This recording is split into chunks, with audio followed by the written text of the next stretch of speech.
سورة فاطر. بسم الله الرحمن الرحيم.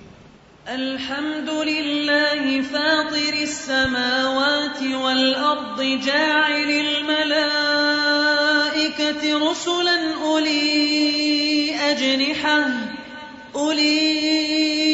أجنحة مثنى وثلاث ورباع يزيد في الخلق ما يشاء إن الله على كل شيء قدير. ما يفتح الله للناس من رحمة فلا ممسك لها وما يمسك فلا مرسل له من بعده وهو العزيز الحكيم. يا أيها الناس اذكروا نعمة الله عليكم هل من خالق غير الله يرزقكم من السماء والأرض لا إله إلا هو فأنا تؤفكون. سورة فاطر مکی سورت ہے. بسم اللہ الرحمن الرحیم. الحمد للہ فاطر السماوات والارض جاعل الملائکۃ رسلا اولی اجنحۃ مثنى وثلاث ورباع یزید فی الخلق ما یشاء ان اللہ علی کل شیء قدیر. تعریف اللہ ہی کے لیے ہے جو آسمانوں اور زمین کا بنانے والا اور فرشتوں کو پیغام رساں مقرر کرنے والا ہے. ایسے فرشتے جن کے 2 اور 3 اور 4 بازو ہیں. وہ اپنی مخلوق کی ساخت میں جیسا چاہتا ہے اضافہ کرتا ہے. یقیناً اللہ ہر چیز پر قادر ہے. اور سب سے زیادہ پر کس کے ہیں؟ جبریل علیہ السلام کے. رسول اللہ صلی اللہ علیہ وسلم نے فرمایا میں نے سدرۃ المنتہا کے پاس جبریل کو دیکھا. ان کے 600 پر تھے جن سے موتی اور یاقوت جھڑ رہے تھے. یعنی جیسے پرندے کے پر ہوتے ہیں نا تو اس سے کچھ نہ کچھ چھوٹے موٹے بال نکلتے رہتے ہیں. تو جبریل علیہ السلام کے پروں سے موتی اور یاقوت. کتنا خوبصورت لباس ہے ان کا. ورنہ تو جبریل کی نام لیتے ایسے پہلے جب یہ معلوم نہیں تھا تو ایسے ایک ہیبت سی آتی تھی کہ سب سے بڑے فرشتے ہیں تو ڈر سا لگتا تھا. لیکن یہ پڑھ کے ان کی کیفیت ایک بہت محبت سی آتی کہ اللہ سبحانہ تعالیٰ نے ان کو کتنا تقرب بخشا ہے, کتنا اعزاز بخشا ہے. یقیناً اللہ ہر چیز پر قادر ہے, جیسا چاہے جس کو بنا دے. چیونٹی کا پیدا کرنے والا بھی اللہ ہے اور جبریل کا پیدا کرنے والا بھی اللہ ہے. اور جس کو جو سائز چاہا دیا اور کوئی اس میں پر نہیں مار سکتا, اعتراض نہیں کر سکتا. اور پھر وہی بات یاد کر لیجئے کہ ہر چیز میں تفاضل ہے, یعنی درجے ہیں. کوئی کم درجے کا ہے, کوئی بڑے درجے کا ہے, اور ہر ایک کے لیے اپنا درجہ ایک امتحان بھی ہے. اور فرشتوں کے پروں میں طاقت بھی بہت ہے, پرندے کی طرح نہیں ہے. میرے پرندے سے مراد تشبیہ دینا نہیں تھا, مراد صرف مثال سے بات سمجھانا تھا. زمزم کا کنواں کیسے کھودا گیا تھا؟ جبریل علیہ السلام نے پر مارا تھا, اور ایک روایت میں آتا ہے کہ ایڑی ماری تھی, یعنی یا پر یا ایڑی. تو اس سے کتنا نیچے تک پانی وہاں سے نکلا. وہ چشمہ نہیں تھا, کنواں تھا, کنواں. اور وہ بھی مکہ میں کتنا نیچے تک کھودا گیا صرف ایک ٹک کرنے سے. آج ہے ہمارے پاس کوئی ایک ٹیکنالوجی ایسی کہ جس سے ایک ضرب لگانے سے پورا کنواں کھود کے باہر آ جائے. تو اتنے طاقتور بھی ہیں وہ. ما یفتح اللہ للناس من رحمت فلا ممسک لہا. اس کو انڈر لائن کر لیجئے, بہت ہی خوبصورت آیت ہے. جب کبھی آپ کے اندر کوئی پریشانی آنے لگے اور آپ سمجھے کہ پتہ نہیں کیا ہوگا, پتہ نہیں کیا ہوگا, تو سوچے نہیں, سب کنجیاں رحمت کی اللہ کے ہاتھ میں ہے. اللہ جس دروازے کو بھی کھولے کوئی روکنے والا نہیں. وما یمسک, اور جو وہ بند کر دے, فلا مرسل لہ من بعدہ, تو اللہ کے بعد کوئی دوسرا کھولنے والا بھی نہیں. وہ زبردست اور حکیم ہے. اس لیے اپنی ساری حاجتیں, اپنی ساری ضرورتیں, اپنے سارے دکھ, غم, پریشانیاں, ان سب کی فریادیں اللہ سے کریں.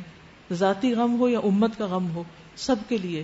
کیونکہ اگر اللہ آسانی کر دے تو کسی کی مجال نہیں کہ کوئی کسی کو تنگ کر سکے, کسی کا بال بھی بیکا کر سکے. اور اگر وہ نہیں چاہتا تو ساری دنیا بھی مل کے آپ کو ایڈ دے دے, ہیلپ کر دے, کوئی آپ کی مدد نہیں کر سکتا, آپ کو مشکل سے نہیں نکال سکتا. تو اصل طاقت اللہ کی ہے، اس لیے شرک کی تو کوئی گنجائش ہی نہیں رہتی. وَهُوَ الْعَزِيزُ الْحَكِيمُ، اور وہ زبردست ہے، حکمت والا ہے.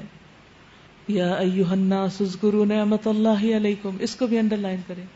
یا ایھا الناس اذکروا نعمت اللہ علیکم، لوگو تم پر اللہ کے جو احسانات ہیں انہیں یاد کرو، نعمتوں کو یاد کیا کرو، احسان فراموش نہیں بنو، نمک حرام مت بنو.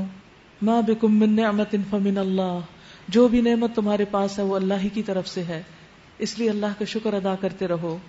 هل من خالق غیر اللہ، کیا اللہ کے سوا کوئی اور خالق بھی ہے؟ یرزقکم من السماء، جو تمہیں آسمان سے رزق دیتا ہو، والارض، اور زمین سے. لا الہ الا ہو، اس کے سوا کوئی الہ نہیں. فانا تؤفکون، کہاں سے تم پھیرے جاتے ہو، کہاں سے پھرائے جاتے ہو، پھر انکار کیوں کر دیتے ہو؟ جب ساری طاقت اللہ کی ہے تو پھر عبادت بھی اللہ کی، حق اسی کا بنتا ہے، پھر عبادت کے لیے تمہارے اور معبود کہاں سے آ جاتے ہیں؟ وَإِن يُكَذِّبُوكَ فَقَدْ كُذِّبَتْ رُسُلٌ مِّن قَبْلِكَ، اے نبی صلی اللہ علیہ وسلم، یہ لوگ آپ کو جھٹلاتے ہیں تو یہ کوئی نئی بات نہیں، تم سے پہلے بھی بہت سے رسول جھٹلائے جا چکے ہیں، اور سارے معاملات آخر کار اللہ کی طرف رجوع ہونے والے ہیں. یا ایھا الناس ان وعد اللہ حق فلا تغرنکم الحیاۃ الدنیا ولا یغرنکم باللہ الغرور. لوگو، اللہ کا وعدہ یقیناً برحق ہے، قیامت آنے والی ہے، آخرت آ کر رہے گی، لہذا دنیا کی زندگی تمہیں دھوکے میں نہ ڈالے. کہیں دنیا کے فائدوں کی خاطر اپنی آخرت برباد نہ کر لینا، اور نہ وہ بڑا دھوکے باز تمہیں اللہ کے بارے میں دھوکہ دینے پائے. در حقیقت شیطان تمہارا دشمن ہے، اس لیے تم بھی اسے اپنا دشمن ہی سمجھو. تم اسے اپنا دشمن سمجھو. لیکن ہم کتنا سمجھتے ہیں دشمن اس کو؟ حقیقت یہ ہے کہ شیطان خود بھی اور اس کے لاؤ لشکر سب پیچھے پڑے رہتے ہیں اہل ایمان کے، اور ان کو حق راستے سے ہٹانا چاہتے ہیں. آپ سب جانتے ہیں کہ ابلیس اپنا تخت پانی پر لگاتا ہے، پھر وہ اپنے لشکروں کو صبح سویرے روانہ کرتا ہے سب کو کہ بھٹکاؤ لوگوں کو جا کر. اور اس کے نزدیک زیادہ مقرب اور مرتبے والا کون ہوتا ہے؟ جو سب سے بڑا فتنہ کریٹ کر کے آئے، زمین میں سب سے بڑا فساد، قتل و غارت کر کے آئے. ان میں سے ایک آتا ہے، کہتا ہے کہ میں نے یہ کیا، تو شیطان کہتا ہے کہ تم نے کوئی بڑا کام نہیں کیا. اگر ہمارا کوئی بڑا ہم سے کہتے کہ تم نے کچھ اچھا کام نہیں کیا، تم تو مائنڈ کر جائیں گے، لیکن وہ ان کو کہتا ہے تم نے اچھا نہیں کیا تاکہ وہ آئندہ اور اچھا کریں اس کے مطابق. پھر وہ کہتا ہے کہ میں نے فلاں آدمی کو اس وقت تک نہیں چھوڑا جب تک اس کے اور اس کی بیوی کے درمیان جدائی نہیں ڈال دی، ان کی لڑائی خوب کرائی. تو شیطان اسے اپنے قریب کر لیتا ہے اور کہتا ہے تو بہت اچھا ہے، اور اس کو اپنے ساتھ چمٹاتا ہے، تو نے سب سے اچھا کام کیا.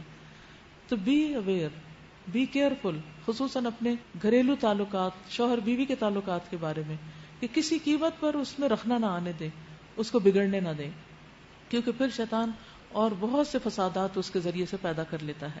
جب انسان کے گھر کے اندر سکون نہیں ہوتا تو باہر بھی وہ سکون سے کام نہیں کر سکتا. اور ہسبینڈ وائف کی لڑائی عام طور پہ کوئی بڑی بات سے نہیں ہوتی، چھوٹی سی بات چبھ جاتی، چھوٹی سی، بہت چھوٹی، تو اس وقت انسان فوراً خیر سوچے کہ اس شخص سے اتنی خیر بھی تو ملتی ہے، چھوٹی سی بات ہی ہے نا، بس خاموشی اختیار کر لے. اور آپ دیکھیں گے جو ہی خاموشی اختیار کریں گے وہ فیز گزر جائے گا اور بعد میں بالکل ٹھیک ٹھاک معاملہ ہوگا.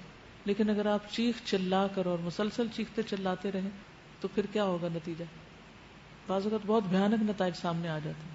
تو بس اس وقت میں اس زبان کو کنٹرول میں رکھنا سب سے اہم ہوتا ہے.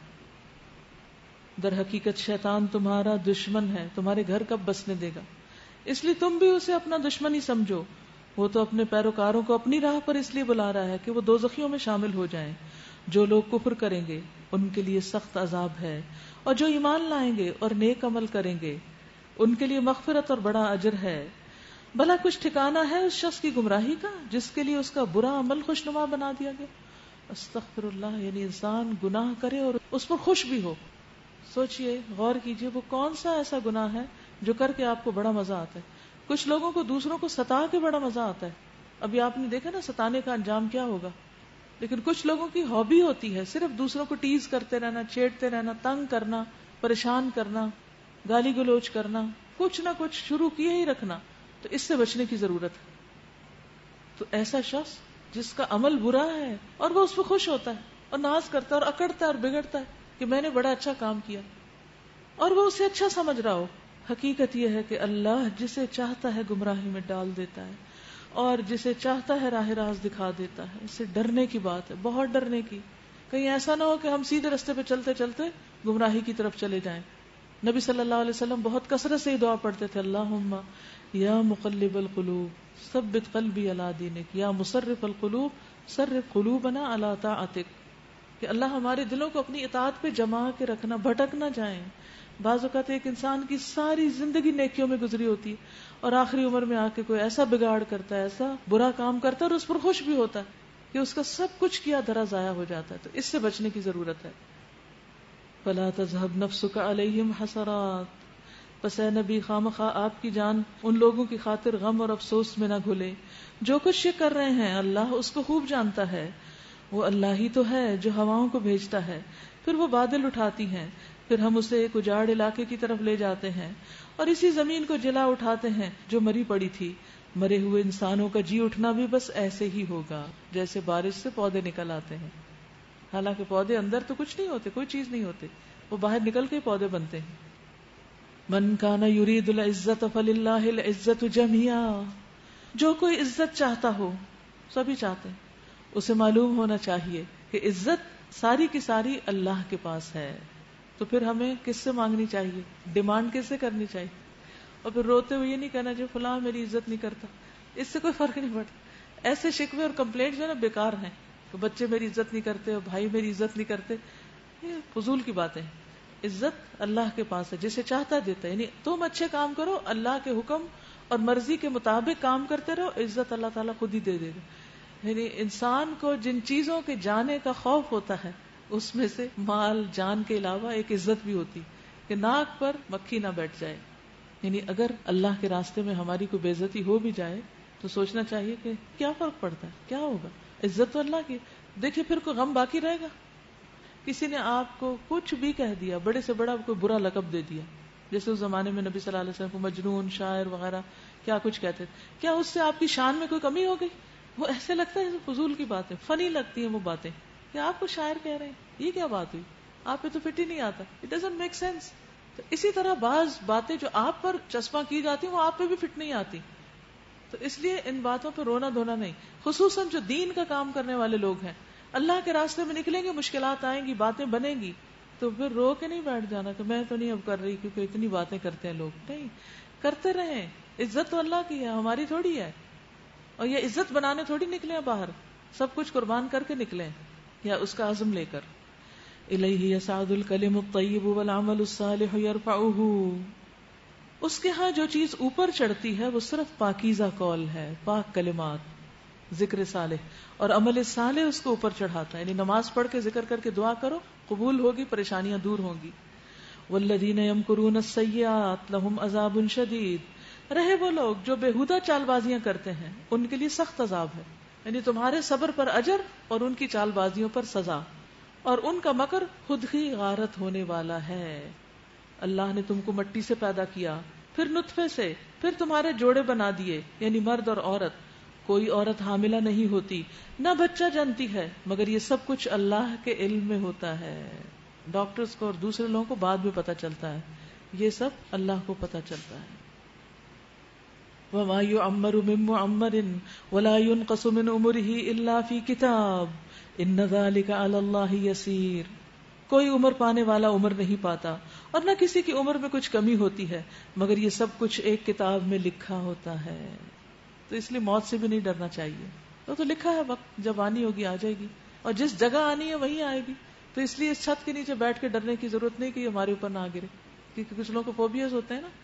نہیں، کچھ نہیں ہوتا، موت جہاں آنی ہے وہیں آئے گی. بس اللہ سے اچھی موت مانگنی چاہیے، شہادت کی موت مانگنی چاہیے.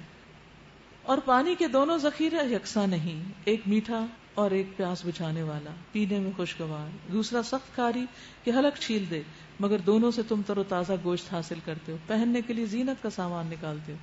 کتنی خوبصورت بات کہ دو پانی لیکن دونوں میں فرق، دو انسان دونوں میں فرق، ایک اچھے اخلاق والا، ایک برے اخلاق والا، ایک بہت کچھ کرنے والا اور ایک سخت نکما. ایک سے بات کرو تو تمہاری لگتا پیاس بجھ گئی، اور ایک سے بات کرو تو لگا چھل گئے. لیکن فائدہ دونوں سے ہوتا ہے. انڈر لائن کیجئے یہ آخری ہی بات، وَتَسْتَخْرِجُونَ حِلْيَةً تَلْبَسُونَهَا، دونوں سے تر و تازہ گوشت حاصل کرتے ہو، پہننے کے لیے زینت کا سامان نکالتے ہو. تو اس سے کیا پتہ چلتا ہے کہ جن لوگوں سے آپ کو کبھی کوئی تکلیف پہنچتی ہے ان سے خیر بھی بہت پہنچتی، تو تکلیف پر صبر کر لینا چاہیے اور اس کو دل سے نکال دینا چاہیے. وَتَرَى الْفُلْكَ فِيهِ مَوَاخِرَ، اور اسی پانی میں تم دیکھتے ہو کہ کشتیاں اس کا سینہ چیرتی چلی جا رہی ہیں تاکہ تم اللہ کا فضل تلاش کرو اور اس کے شکر گزار بنو. یولج اللیل فی النہار ویولج النہار فی اللیل، وہ دن کے اندر رات کو اور رات کے اندر دن کو پروتا ہوا لے آتا ہے. چاند اور سورج کو اس نے مسخر کر رکھا ہے. یہ سب کچھ ایک وقت مقرر تک چلے جا رہے ہیں. وہی اللہ جس کے یہ سارے کام ہیں تمہارا رب ہے. بادشاہی اسی کی ہے. اسے چھوڑ کر جن دوسروں کو تم پکارتے ہو وہ ایک پرکاہ کے مالک بھی نہیں ہے.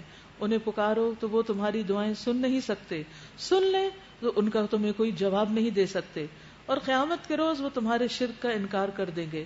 حقیقت حال کی ایسی صحیح خبر تمہیں ایک خبردار کے سوا کوئی نہیں دے سکتا.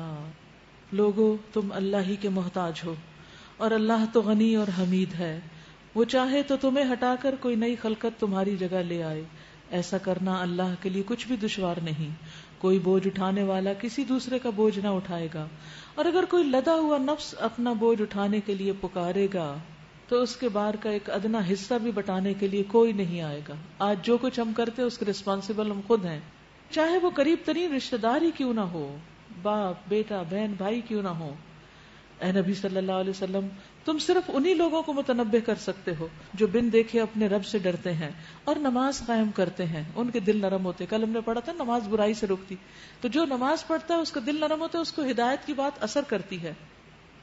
جو شخص بھی پاکیزگی اختیار کرتا ہے اپنی ہی بھلائی کے لیے کرتا ہے، اپنے برے اخلاق کو چھوڑتا ہے، بری سوچوں کو اور دل کی خرابیوں کو دور کرتا ہے تو دراصل اپنے ہی لیے. اور پلٹنا سب کو اللہ ہی کی طرف ہے.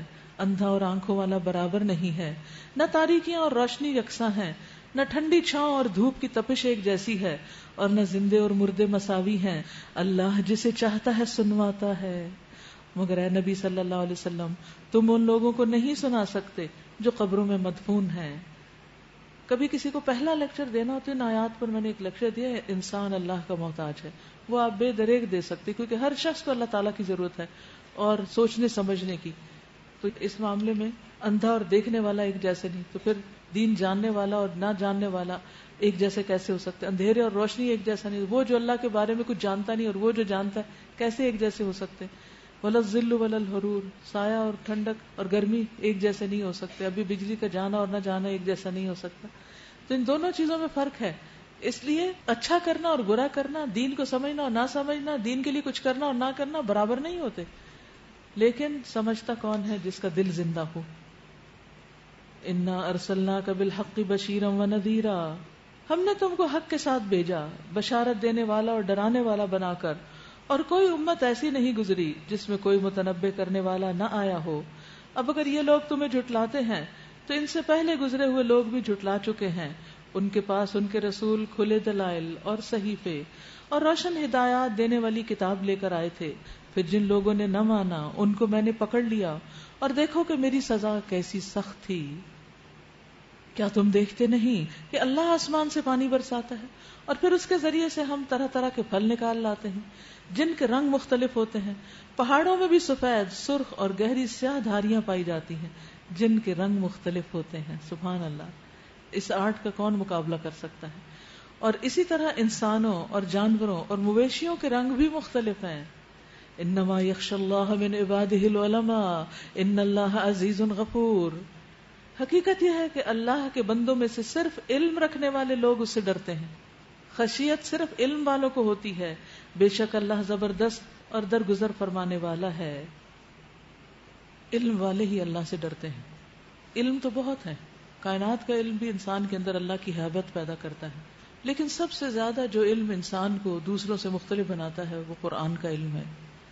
عبداللہ بن مسعود کہتے ہیں، حامل قرآن کے شایان شان یہ ہے کہ اسے اس کی رات سے پہچانا جائے جبکہ لوگ سو رہے ہوں تو وہ جاگ کے کیا کرتا ہے؟ قرآن پڑھتا ہے. اس کے دن سے پہچانا جائے جب لوگ کھا پی رہے ہوں، لمبی لمبی دعوتوں اور پارٹیوں میں آ جا رہے ہوں. اس کے غم سے پہچانا جائے جب لوگ خوش ہو رہے ہوں، اس کو اس میں خوشی کی بات سمجھ نہیں آتی کہ یہ تو الٹے پریشانی کی بات ہے. اس کے رونے سے پہچانا جائے جب لوگ ہنس رہے ہوں، اس کی خاموشی سے پہچانا جائے جب لوگ باتوں میں مشغول ہوں، اس کے خشوع سے پہچانا جائے جبکہ لوگ تکبر کر رہے ہوں. اور چاہیے کہ حامل قرآن رونے والا ہو، یعنی اس کے اندر خشیت ہو اللہ کی، اس کا دل نرم ہو، غمگین ہو، بردبار ہو، سمجھ بوجھ والا ہو، کم گو ہو. اور حامل قرآن کو چاہیے کہ نہ تو وہ شور شرابہ برپا کرے اور نہ چیخنے چلانے والا ہو، نہ ہی تیز طبیعت والا ہو. یعنی قرآن انسان کے اندر ٹھنڈک پیدا کر دیتا ہے جب وہ اس کے اندر اتر جاتا ہے. ان الذین یتلون کتاب اللہ، بے شک وہ لوگ جو کتاب اللہ کی تلاوت کرتے ہیں، پڑھتے ہیں، سمجھتے ہیں. وَأَقَامُوا الصَّلَاةَ، اور نماز قائم کرتے ہیں. وَأَنفَقُوا مِمَّا رَزَقْنَاهُمْ، اور اس میں سے خرچ کرتے ہیں جو ہم نے ان کو رزق دیا. سِرًّا وَعَلَانِيَةً، چھپ کر بھی اور کھلم کھلا. یرجون تجارتا لن تبور، وہ ایک ایسی تجارت کے متوقع ہیں جس میں ہرگز خسارہ نہ ہوگا. وہ ایسا بزنس کر رہے ہیں جس میں کوئی نقصان ہے ہی نہیں، جس میں کوئی فیلئر نہیں. لیوفیہم اجورہم ویزیدہم من فضلہ، اس تجارت میں انہوں نے اپنا سب کچھ اس لیے لگا دیا تاکہ اللہ ان کے اجر پورے کے پورے ان کو دے اور مزید اپنے فضل سے ان کو عطا فرمائے. بے شک اللہ بخشنے والا اور قدردان ہے. اے نبی صلی اللہ علیہ وسلم، جو کتاب ہم نے آپ کی طرف وحی کے ذریعے سے بھیجی ہے وہی حق ہے، تصدیق کرتی ہوئی آئی ہے ان کتابوں کی جو اس سے پہلے آئی تھیں. بے شک اللہ اپنے بندوں کے حال سے باخبر ہے اور ہر چیز پر نگاہ رکھنے والا ہے. پھر ہم نے اس کتاب کا وارث بنا دیا ان لوگوں کو جنہیں ہم نے وراثت کے لیے اپنے بندوں میں سے چن لیا، یعنی امت محمد صلی اللہ علیہ وسلم. کنتم خیر امت فمنہم ظالم لنفسی، ان میں سے کوئی تو اپنے نفس پر ظلم کرنے والا ہے جو امتی ہونے کا حق ادا نہیں کر رہا، اس کو دین کی سمجھ نہیں، اس کا عمل اس کے مطابق نہیں جو محمد صلی اللہ علیہ وسلم لے کر آئے ہیں. ومنہم مقتصد، اور کوئی بیچ کی راہ میں ہے، یعنی آہستہ درمیانی رفتار سے چل رہا ہے. ومنہم سابق بالخیرات باذن اللہ، اور کوئی اللہ کے اذن سے نیکیوں میں سبقت کرنے والا ہے. دوڑ، سابق کہتے ہیں دوڑنے والے کو، جو نیکیوں میں دوڑنے والا ہے، وہ چلتا نہیں، وہ دوڑتا ہے، اتنا زیادہ اچھے کام کرتا ہے. ذالک هو الفضل الکبیر، یہی بہت بڑا فضل ہے. ہمیشہ رہنے والی جنتیں ہیں جن میں یہ لوگ داخل ہوں گے، جن میں یہ لوگ داخل ہوں گے. یعنی جو لوگ دنیا میں دوڑ دوڑ کر اللہ کے راستے پہ چلتے رہے، وہ دوڑتے ہوئے جنت میں داخل ہو جائیں گے. وہ سابقین المقربین الاولین میں سے ہوں گے. وہاں جانے کے بعد وہاں انہیں سونے کے کنگنوں اور موتیوں سے آراستہ کیا جائے گا، ان کو ڈیکوریٹ کیا جائے گا جیسے ایک دلہن کو سجایا جاتا ہے. وہاں ان کا لباس ریشم کا ہوگا اور وہ کہیں گے شکر ہے اس اللہ کا جس نے ہم سے غم دور کر دیا. مومن کو غم کس چیز کا ہوتا ہے یہ تو بتائیے، راز کی بات ہو. آپ کو اکثر غم کس چیز کا رہتا ہے؟ اپنے غم پہچانیے. مومن کا غم کیا ہوتا ہے؟ میرا بنے گا کیا کل، یعنی قیامت کے دن میرا بنے گا کیا، کیا ہوگا. تو انسان اس وقت تک چین سے، سکون سے، آرام سے بیٹھ نہیں سکتا جب تک کہ آخرت میں کامیاب نہ ہو جائے. اس وقت وہ کہیں گے جنت میں پہنچ کر کہ اللہ کا شکر جس نے ہم سے غم دور کر دیا، یقیناً ہمارا رب معاف کرنے والا اور قدر فرمانے والا ہے. الذی احلنا دار المقامۃ من فضلہ، جس نے ہمیں اپنے فضل سے ابدی قیام کی جگہ ٹھہرا دیا.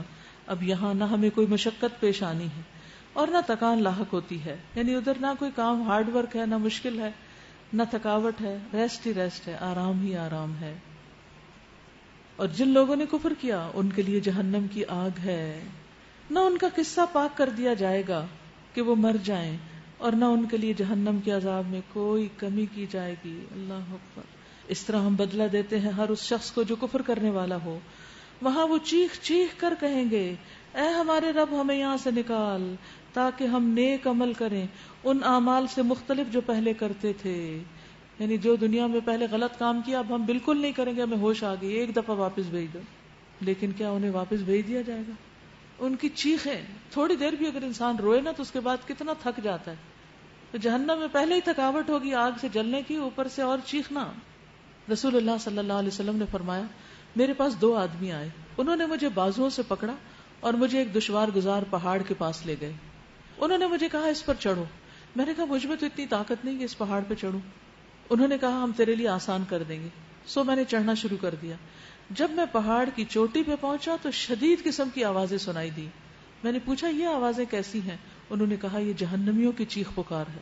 سناٹے دار آوازیں وہاں سے آ رہی تھی اور وہ چیخ کے کہیں گے یا اللہ ہمیں باہر نکال، لیکن باہر نہیں نکالا جائے گا.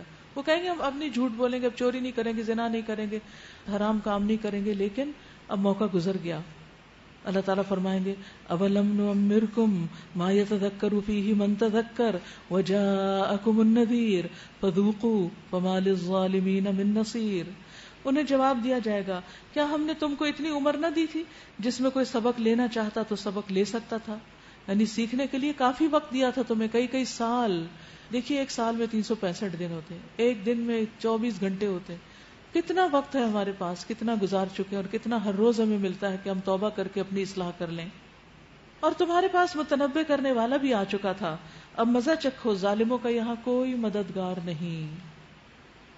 حدیث میں آتا ہے اللہ تعالیٰ اس بندے کا عذر پورا کر دیتے ہیں جسے اللہ نے 60-70 سال کی زندگی عطا فرمائی ہو، اس کا عذر پورا کر دیتے ہیں. لیکن اس کے پاس پھر کوئی بہانہ نہیں رہتا کہ اللہ مجھے ٹائم نہیں ملا تھا کہ میں توبہ کرتے.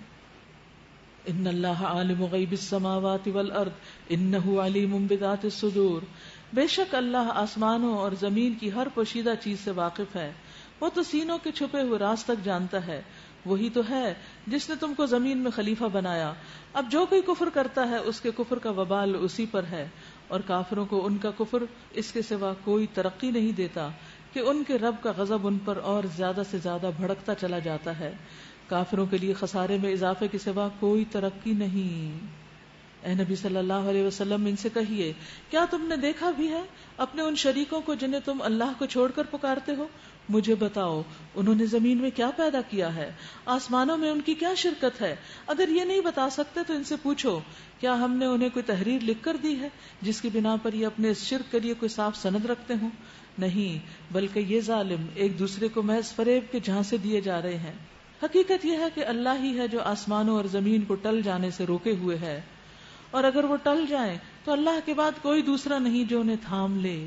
بے شک اللہ بڑا حلیم اور درگزر فرمانے والا ہے. یہ لوگ کڑی کڑی قسمیں کھا کر کہا کرتے تھے اگر کوئی خبردار کرنے والا ان کے ہاں آ گیا ہوتا تو یہ دنیا کی ہر دوسری قوم سے بڑھ کر راست رو ہوتے. مگر جب خبردار کرنے والا ان کے پاس آ گیا تو اس کی آمد نے ان کے اندر حق سے فرار کے سوا کسی چیز میں اضافہ نہ کیا. یہ زمین میں اور زیادہ تکبر کرنے لگے اور بری بری چالیں چلنے لگے، حالانکہ بری چالیں اپنے چلنے والوں کو ہی لے بیٹھتی ہیں. اب کیا یہ لوگ اس کا انتظار کر رہے ہیں کہ پچھلی قوموں کے ساتھ اللہ کا جو طریقہ رہا ہے وہی ان کے ساتھ بھی برتا جائے؟ یہی بات ہے تو تم اللہ کے طریقے میں ہرگز کوئی تبدیلی نہ پاؤ گے، اور تم کبھی نہ دیکھو گے کہ اللہ کی سنت کو اس کے مقرر راستے سے کوئی طاقت پھیر سکتی ہے. کیا یہ لوگ زمین میں کبھی چلے پھرے نہیں کہ انہیں ان لوگوں کا انجام نظر آتا جو ان سے پہلے گزر چکے ہیں؟ وہ ان سے بہت زیادہ طاقتور تھے. اللہ کو کوئی چیز عاجز کرنے والی نہیں ہے، نہ آسمانوں میں اور نہ زمین میں. وہ سب کچھ جانتا ہے اور ہر چیز پر قدرت رکھتا ہے. اگر کہیں وہ لوگوں کو ان کے کیے کرتوتوں پر پکڑتا تو زمین پر کسی متنفس کو جیتا نہ چھوڑتا، مگر وہ انہیں ایک مقرر وقت تک کے لیے مہلت دے رہا ہے. پھر جب ان کا وقت آن پورا ہوگا تو اللہ اپنے بندوں کو دیکھ لے گا. سورۃ یاسین. بسم اللہ الرحمن الرحیم. یاسین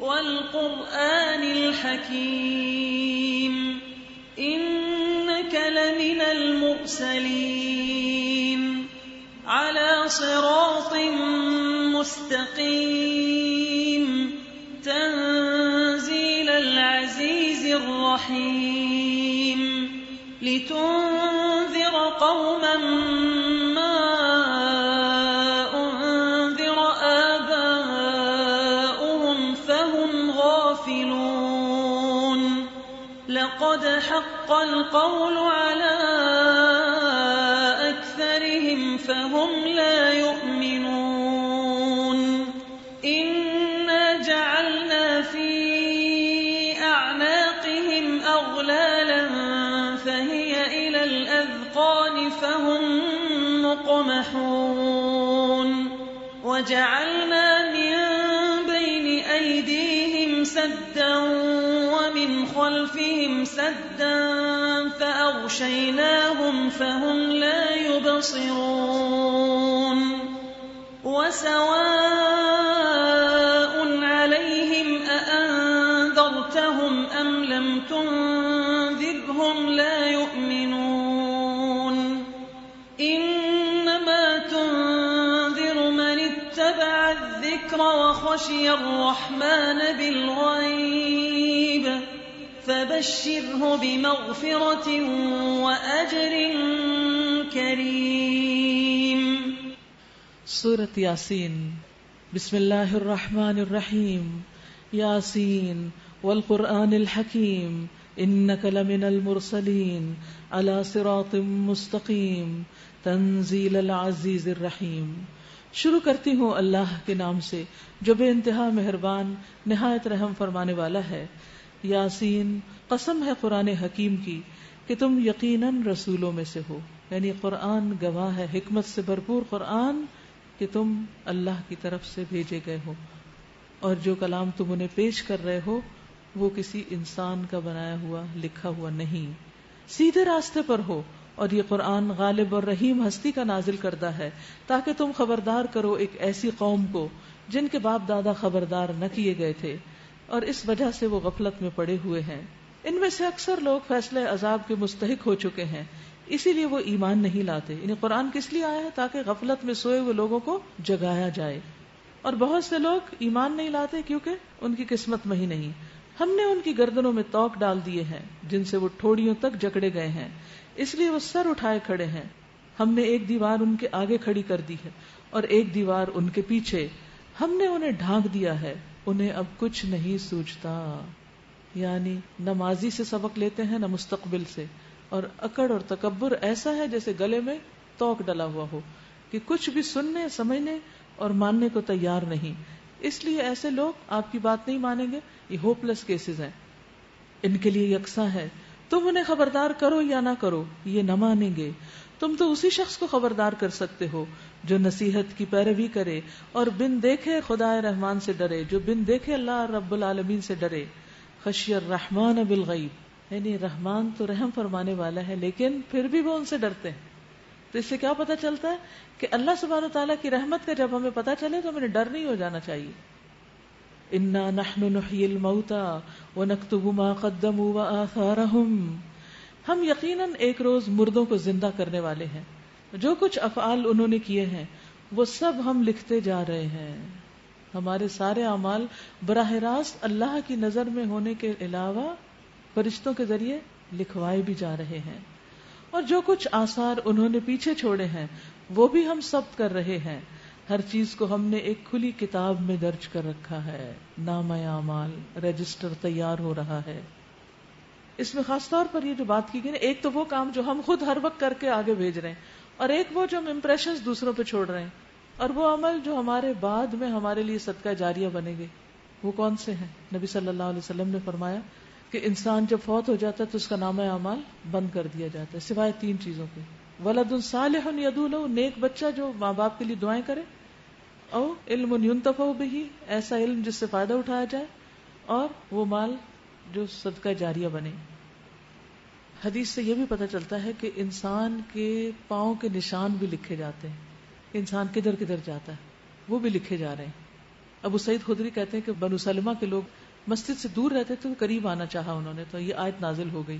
تو رسول اللہ صلی اللہ علیہ وسلم نے فرمایا بے شک تمہارے نشانات قدم بھی لکھے جا رہے ہیں، تمہارے نامہ اعمال میں یہ بھی جمع کیے جائیں گے کہ یہ شخص اتنے فٹ اتنے میل اللہ کے راستے میں چلا اور اتنے دور کا راستہ اس نے طے کیا.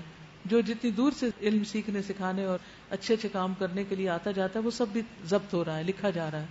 ہر قدم پر 10 نیکیاں ہیں. رسول اللہ صلی اللہ علیہ وسلم نے فرمایا جب انسان وضو کر کے مسجد کی طرف آتا ہے تو ہر وہ قدم جو مسجد کی طرف بڑھاتا ہے اس کے عوض 10 نیکیاں لکھ لی جاتی ہیں، اور یہ اجر آتے اور جاتے دونوں طرف کا ہے، 2 وے ہے. رسول اللہ صلی اللہ علیہ وسلم نے فرمایا جو شخص جماعت کے لیے مسجد کی طرف جاتا ہے اس کے ایک قدم پر ایک گناہ معاف ہوتا ہے، ایک قدم پر نیکی لکھی جاتی، اور آتے جاتے وقت دونوں کے لیے یہی حکم ہے. تو اس لیے ہمیں کہیں بھی چل کے جاتے ہوئے سوچنا چاہیے کہ کس چیز کے لیے قدم اٹھا رہی ہوں، نیکی کے کام میں جا رہی ہوں یا شر کے کام میں، خیر کے لیے، بھلائی کے لیے، یا کسی گناہ کے کام میں. اس موقع پر یہ بھی یاد دہانی کرائے چلوں کہ بعض اوقات کالجز میں، سکولز میں لڑکیاں کیا کرتی ہیں، گھر سے نکل آتی ہیں، ماں باپ کو بتاتے ہیں ہم کالج جا رہے ہیں، اور راستے میں اتر کے کہیں اور سیر و تفریح کے لیے چلی جاتی ہیں. تو یہ چیز بھی اللہ سبحانہ تعالیٰ کے علم میں ہوتی ہے اور لکھی جا رہی ہے. اگر کوئی انسان نہ بھی پکڑے پوچھے تو اللہ تعالیٰ پوچھنے کے لیے کافی ہے.